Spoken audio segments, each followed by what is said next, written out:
Hello，大家好啊，我係 Daniel 啊。今日咧，我要開箱一部咧天藍色嘅 MacBook Air M4 版嘅。今次咧，我買呢個版本咧係大陸嘅版本嘅。點解唔買港版呢？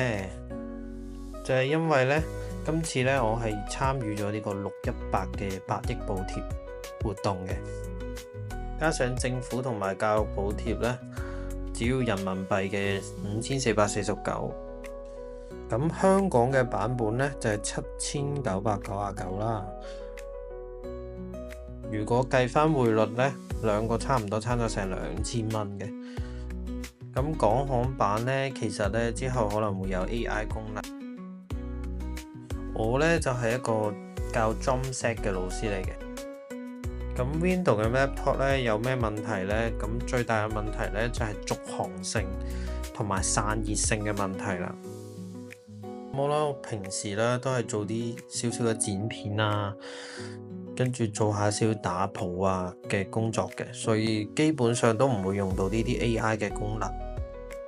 之前咧我係一直都係用 Windows 嘅 laptop， 咁教學生咧同埋出去咧，基本上我都要帶住部 laptop 去打譜。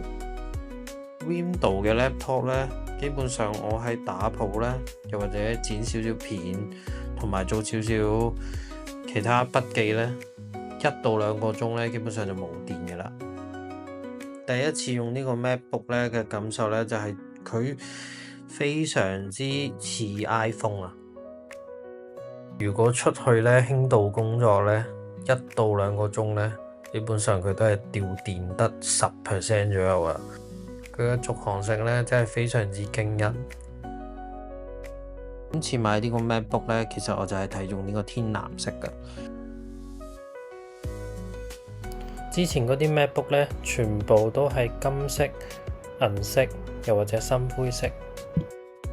如果咧攞呢隻天藍色去 Starbucks 用咧，咁人哋一睇咧就會知道你係用緊新款嘅 MacBook 啦。佢同之前嘅 iPad Air 嘅藍色咧，最大分別咧就係佢冇咁藍，光線比較充足嘅時候咧會比較似銀色嘅。咁如果光線冇咁充足嘅時候咧，就會比較似藍色。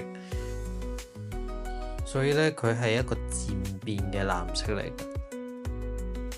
MacBook 咧喺拼多多嘅8億補貼嗰度買。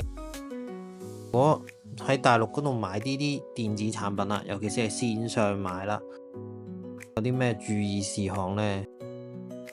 一定要有標有8億補貼嘅線上店啦，又或者佢有門下官方授權嘅店鋪咧，你先好買嘅。買翻嚟嘅時候咧，一定要拍一條開箱片啦。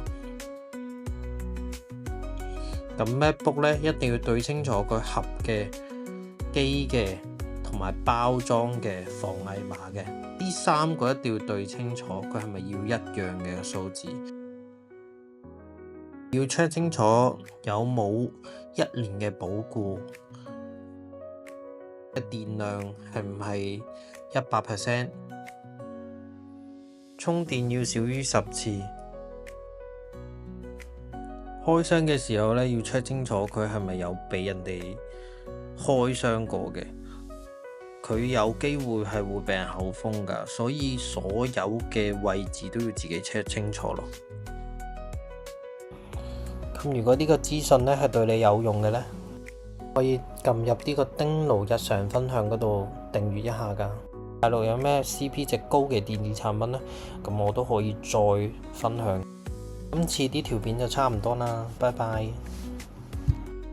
你說完了沒有？